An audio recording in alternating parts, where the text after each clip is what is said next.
গিয়েছেন। আমাদের কাছে যে খবর আসছে, প্রধানমন্ত্রী নরেন্দ্র মোদী পৌঁছে গিয়েছেন সেখান থেকে হেলিপ্যাড এবং হেলিকপ্টারে চলে আসবেন এখানেই। অর্থাৎ যে ছবি আপনারা দেখছেন, অযোধ্যায় প্রধানমন্ত্রী নরেন্দ্র মোদী। সোমরাজ প্রতিনিধি আমার সঙ্গে রয়েছেন। সোমরাজ, এয়ারপোর্ট থেকে কি খবর আছে? দেখো, কিছুক্ষণ আগে অযোধ্যা বিমানবন্দরে পৌঁছলেন প্রধানমন্ত্রী নরেন্দ্র মোদী। এই অযোধ্যা বিমানবন্দর থেকে এবার হেলিকপ্টারে করে সরাসরি রাম মন্দিরের যে অস্থায়ী হেলিপ্যাড, সেই হেলিপ্যাডে পৌঁছাবেন প্রধানমন্ত্রী নরেন্দ্র মোদী।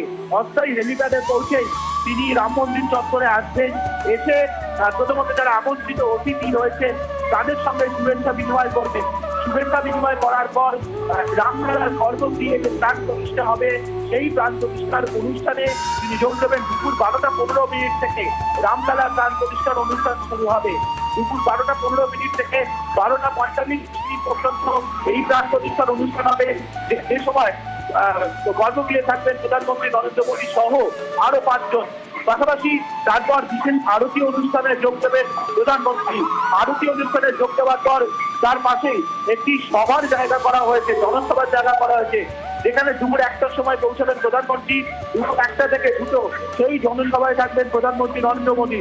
জনসভায় থাকার পর মন্দির সংলগ্ন কয়েকটি জায়গা পরিদর্শন করার কথা রয়েছে প্রধানমন্ত্রী। সেই পরিদর্শন করার পর দুপুর 3:30 থেকে বিকেল 4টের মধ্যে অযোধ্যা থেকে দিল্লির উদ্দেশ্যে রওনা দেবেন প্রধানমন্ত্রী। প্রধানমন্ত্রী নরেন্দ্র মোদীর এমনটাই সময়সূচি এখনো পর্যন্ত চূড়ান্ত হয়েছে। অযোধ্যা বিমানবন্দরে প্রধানমন্ত্রী পৌঁছানোর পর ইতিমধ্যেই গোটা অযোধ্যায় জুড়ে নিরাপত্তা ব্যবস্থা আঁটো করা হয়েছে। ইতিমধ্যেই প্রাণ প্রতিষ্ঠার অনুষ্ঠানে যোগ দিতে বিভিন্ন ভিভিআইপি এবং ভিআইপিরা এসে পৌঁছে গিয়েছেন। আরো কয়েকজন আমরা দেখতে পাচ্ছি যে এক এক করে ঢুকছেন রাম মন্দিরে এই প্রাণ প্রতিষ্ঠার অনুষ্ঠানে যোগ দিতে। রাস্তার দুধারে প্রচুর মানুষের জমায়েত, প্রচুর সাধু সন্ন্যাসীদের জমায়েত। রাস্তার দুধারে বিভিন্ন রকমের সাংস্কৃতিক অনুষ্ঠানের আয়োজন করা হয়েছে রামলালার প্রাণ প্রতিষ্ঠাকে। স্বাভাবিক, এবং সেই মহেন্দ্রক্ষণের অপেক্ষা এবার সোমরাজ। 12:05 দুপুর 12:05 রাম জন্মভূমি তীর্থক্ষেত্রে জানাচ্ছে 12:05 থেকে 12:55, যার মধ্যে হবে প্রাণ প্রতিষ্ঠা। প্রধানমন্ত্রী ইতিমধ্যেই পৌঁছে গিয়েছেন। সে সময় গর্ভগৃহে প্রধানমন্ত্রী নরেন্দ্র মোদী সহ 5 জন থাকবেন। রাষ্ট্রীয় স্বয়ংসেবক সংঘের প্রধান মোহন ভাগবত থাকবেন, তিনিও পৌঁছে গিয়েছেন।